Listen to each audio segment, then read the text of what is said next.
समझ लीजिए कि हम लोग जो है मौत को छू के वापस आए हैं। लास्ट में ऐसा समझ में आया कि अब हम लोगों को शायद ही कोई बचा पाए, तो ये सोचा गया कि मरने से बेहतर है थोड़ा हाथ पाँव ना रहे।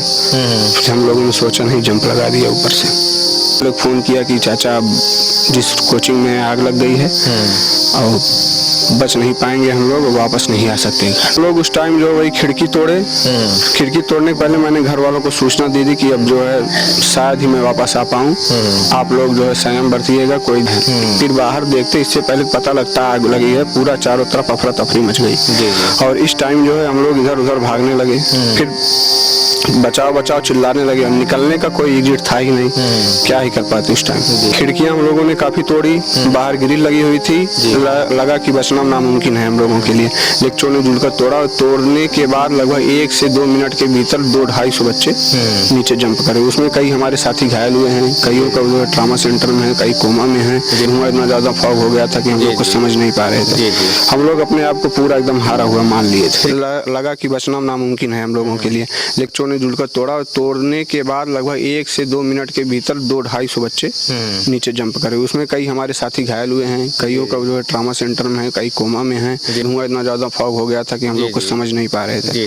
हम लोग अपने आप को पूरा एकदम हारा हुआ मान लिए थे। हाल ही में दिल्ली के मुखर्जी नगर में एक कोचिंग के अंदर आगजनी की ऐसी घटना होती है जिसमें तकरीबन हजारों बच्चे फंस जाते हैं, जिसके बाद जिंदगी और मौत की जंग लड़ते हुए किसी तरीके से अपने आप को उस कोचिंग के उस जो पूरा भवन था, जो मंजिला था, उससे अपने आप को बाहर निकालते हैं। तमाम ऐसे बच्चे होते हैं, तमाम ऐसी तस्वीरें सामने आती हैं जो आपके दिल को झकझोर कर रख सकती हैं। कुछ बच्चे ऐसे थे जो तकरीबन 3 फ्लोर 4 फ्लोर से नीचे सीधा जंप करते हैं। आखिर वो किस हालात में या तो मुझे नहीं पता, लेकिन जो तस्वीरें थी वो अपने आप में बेहद दर्दनाक और बेहद भयावह थी। उसी जो पूरा मंजर था, उसी मंजर से जो जिन्होंने अपना आंखों देखी सारी बातें हमारे साथ बताने के लिए मौजूद हैं। चूँकि उस कोचिंग में स्वयं भी पढ़ते थे और इनके साथ जो पूरा हादसा हुआ था, पल पल इनके साथ वो हादसा चल रहा था। मेरे साथ मौजूद हैं अभिषेक सिंह जी, जो दिल्ली के मुखर्जी नगर में IAS बनने का ख्वाब आंखों में सजा कर गए थे, लेकिन इन्हें नहीं पता था कि मौत इन्हें आकर जकड़ेगी। अभिषेक जी, सबसे पहले आपका बहुत बहुत स्वागत है। जी थैंक यू। सबसे पहले तो आप सुरक्षित अपने घर आ गए हैं, इसके लिए मैं शुक्रगुजार हूँ ऊपर वाले का। और आप संघर्ष कैसे करके आए, कैसे यहाँ तक हो पाया? संघर्ष का वर्णन ना किया जाए, दोबारा सोचकर रोंगटे खड़े हो जाते हैं, लेकिन फिर भी बता दिया जाता है कि ये समझ लीजिए कि हम लोग जो है मौत को छू के वापस आए हैं। क्या उस समय कब पहली बार आप कैसे कोचिंग में गए थे? कोचिंग में हुआ ये कि मैंने गया मतलब सिविल सर्विस की तैयारी करने के लिए कोचिंगों में एडमिशन लिया जी। और वहाँ पे जो है सबसे ऊपर वाले फ्लोर में हमारी क्लास चल रही थी जी। और उस क्लास में अचानक आग और धुआं का जो है इतनी बढ़िया लपट उठी कि हम लोग समझ नहीं पाए कि हम लोगों को करना क्या चाहिए। जी। और अफरा तफरी मच गई, पूरा एकदम घबराहट का माहौल बन गया। जी। और उस समय हम लोग की पहले समझ पाते कि आग देखते देखते धुआं पूरे कमरे में जो है छा गया था। जी। और उस टाइम हम लोगों को समझ में तो कुछ आया नहीं है। धुआं इतना ज़्यादा था कि हम लोग ना उठ पाते थे ना बैठ पाते थे। फर्श पे जो है इस सहारे से ऐसे सर नीचे करके नाक रगड़ रगड़ के किसी तरीके से चल रहे थे। फिर लास्ट में ऐसा समझ में आया कि अब हम लोगों को शायद ही कोई बचा पाए। अच्छा, कैसे हुआ, कब आपको लगा कि अब इस भवन में आग लग चुकी है और आप लोग संकट में है? कैसे आप, कौन सबसे पहले जान पाया? क्या टीचर भी वहाँ मौजूद थे? टीचर वहाँ पे सर काफ़ी सम्मानित टीचर मौजूद थे हमारे, उस कोचिंग के सबसे बड़े ऑनर भी थे वो जी। और उस टाइम उन्हीं की क्लास चल रही थी। लगभग 12:30 के बज रहे थे कि अचानक गेट से धुआं आने लगा। जी। और जब धुआं आने लगा तो हम लोगों को एहसास हुआ कि यहाँ पे कुछ हुआ है। फिर बाहर देखते, इससे पहले पता लगता आग लगी है, पूरा चारों तरफ अफरा तफरी मच गई। जी। और इस टाइम जो है हम लोग इधर उधर भागने लगे, फिर बचाओ बचाओ चिल्लाने लगे और निकलने का कोई एग्जिट था ही नहीं, क्या ही कर पाते उस टाइम। जी। तो फिर क्या हुआ? फिर टीचर्स जो थे इमीडिएटली क्या फिर राहत आप लोगों को देने की कोशिश की गई थी या बेसहारा यूं ही छोड़ दिया गया था? नहीं, टीचर तो उस टाइम थे, लेकिन टीचर किधर गए दिखे नहीं। टीचर लास्ट में तो निकले थे टीचर हम लोगों को बचा के, लेकिन टीचर ने क्या किया कैसे किया ये हम लोगों को नहीं पता। जो किए हम लोग स्वयं किए। खिड़कियां हम लोगों ने काफी तोड़ी, बाहर ग्रिल लगी हुई थी, लगा कि बचना नामुमकिन है हम लोगों के लिए। लेकिन लास्ट टाइम में एक खिड़की टूटी, उस पे कुर्सी से हम लोगों ने काफ़ी तेज वार किया तो कुर्सी का जो पैर है वो उसमें धंस गया। और उसमें जब धंसा तो हम लोगों को उम्मीद की किरण दिखी कि वहाँ से उजाला आ रहा कि पीछे ग्रिल नहीं है।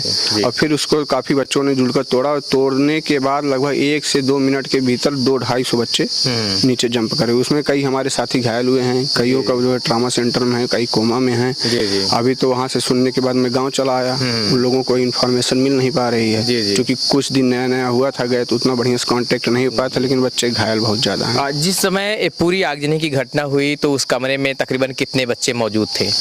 तकरीबन लगभग 400 बच्चे मौजूद थे। 400 बच्चे मौजूद थे। क्या उसमें बच्चियां भी थी, लड़कियां भी थी? हाँ, लड़कियां भी 40% से ज़्यादा लड़कियां थी। 40% से ज़्यादा लड़कियां थी। तो फिर क्या हुआ जब अचानक जो है पूरी तरीके से माहौल बना कि अब आग लग ही चुकी है, लपटें उठनी शुरू हो गई हैं, चारों तरफ धुआं धुआं हो गया, धुएं का गुबार उठ रहा था। फिर ऐसे में आप लोगों को क्या कुछ वार्न भी किया गया था कि आप प्रयास करिए, या फिर एक कभी ऐसा लगा कि नहीं अब जिंदगी की जंग बस आज ही रुक जाएगी? जिंदगी जंग क्या, हम लोग पूरा हारा हुआ मान चुके थे। मान क्या चुके थे, हम लोग लेट चुके थे। धरती मतलब फर्श पे जो है हम लोग लेट चुके थे, ना सांस ले पा रहे थे हम लोग, ना उठ पा रहे थे, ना बैठ पा रहे थे। और उस टाइम पूरी फैकल्टी में कोई था ही नहीं, अगर था तो वही टीचर थे। टीचर भी उस टाइम दिख ही नहीं रहे थे, इतना ज़्यादा धुआं, इतना ज़्यादा फॉग हो गया था कि हम लोग कुछ समझ नहीं पा रहे थे। हम लोग अपने आप को पूरा एकदम हारा हुआ मान लिए थे। फिर कैसे आपने डिसीजन लिया कि अब खुद को बचाना है, क्योंकि जिंदगी की जंग थी, लास्ट तक जूझना था, बचने की कोशिश आप लोग कैसे करने शुरू? जूझना क्या, हम लोग उस टाइम जो वही खिड़की तोड़े। खिड़की तोड़ने के पहले मैंने घर वालों को सूचना दी थी कि अब जो है शायद ही मैं वापस आ पाऊँ, आप लोग जो है संयम बरतिएगा, कोई दिक्कत वाली बात नहीं है। अब मतलब अपने आप को पूरा हम लोग सोच चुके थे कि अब मर चुके हैं हम लोग। लेकिन फिर जो है सबसे पहले फिर मतलब घर वाले भी याद आना शुरू हो गए होंगे उस वक्त, किसको आपने फोन किया? फिर वक्त की क्या नजाकत थी, क्या कुछ मन में चल रहा था? नजाकत का तो दृश्य का वर्णन नहीं किया जा सकता, केवल अब क्या ही बताएं। उस टाइम मैंने जब मान लिया कि हम लोग यहाँ से सुरक्षित नहीं निकल सकते तो घर वालों को फ़ोन किया। पहले अपने दूसरे अंकल जी को फ़ोन किया, उनका फ़ोन बिजी आया। दूसरे वाले को फ़ोन किया कि चाचा जिस कोचिंग में आग लग गई है और बच नहीं पाएंगे हम लोग, वापस नहीं आ सकते घर। घर पर भी इधर से रोना मतलब पिटना सब मच गया, काफ़ी जो है हाहाकार, फ़ोन पे फ़ोन घर वालों को आ रहे थे।